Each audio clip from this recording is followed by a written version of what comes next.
মেদিনীপুর শহরের ঐতিহ্যবাহী মাঠ হলো এই কলেজিয়েট মাঠ, যে মাঠটির নামকরণই হয়েছিল স্কুল এবং কলেজের নামে। এই মাঠে সরকারি অনুষ্ঠান, মেলা বা কোনো ধরনের ভিভিআইপি সভা সমিতির জন্য পারমিশন নিতে হতো কলেজিয়েটের।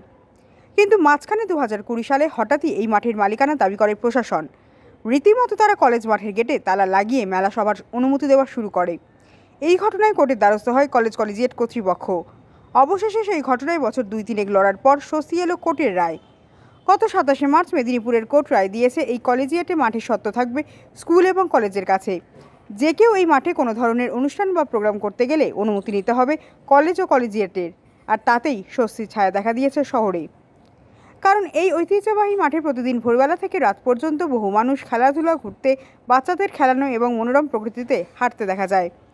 কিন্তু দিনের পর দিন এই মাঠে একাধিক সভা সমিতি, মিটিং, মিছিল হওয়ার ফলে গর্ত করে ডোবা তৈরি হয়ে যাওয়ায় সেই মাঠে আসে বিরক্তি প্রকাশ করে শহরের মানুষজন। তারা ক্ষোভও প্রকাশ করে।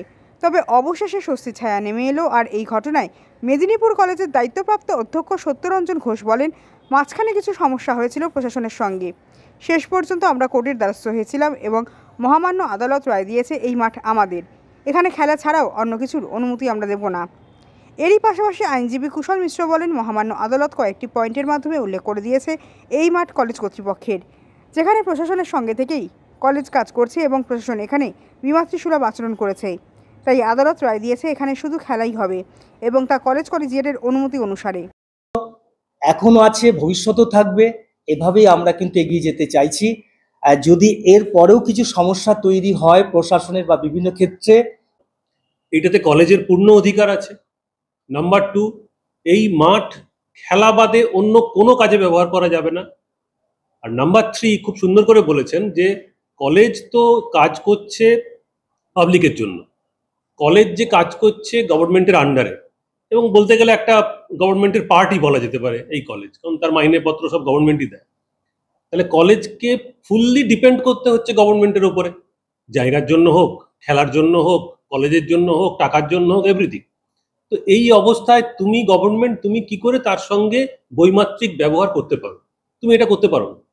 তার কারণ কলেজ দেখাচ্ছে যে তার কাছে দলিল আছে। আর কি আছে? 1927 সালের দলিল, যাতে কলেজ এবং কলেজিয়েট স্কুলকে মাঠটা দেওয়া হয়েছিল। 2 নম্বর হচ্ছে সিএস রেকর্ড, যেটা আমাদের সব থেকে পুরনো রেকর্ড, তাতেও ওই কথাটা পরিষ্কার লেখা আছে। আরএস রেকর্ড, তাতেও লেখা আছে। এমনকি এলআর রেকর্ড, যেটা এলআর হাতে লেখা রেকর্ড, যেটা পুরনো ছিল, তাতেও পর্যন্ত কলেজের নাম আছে, কলেজিয়েট স্কুলের নাম আছে। হঠাৎ করে যখন কম্পিউটার করলে তুমি, তখন কম্পিউটারাইজড রেকর্ডে নামটাকে চেঞ্জ করে দিলে।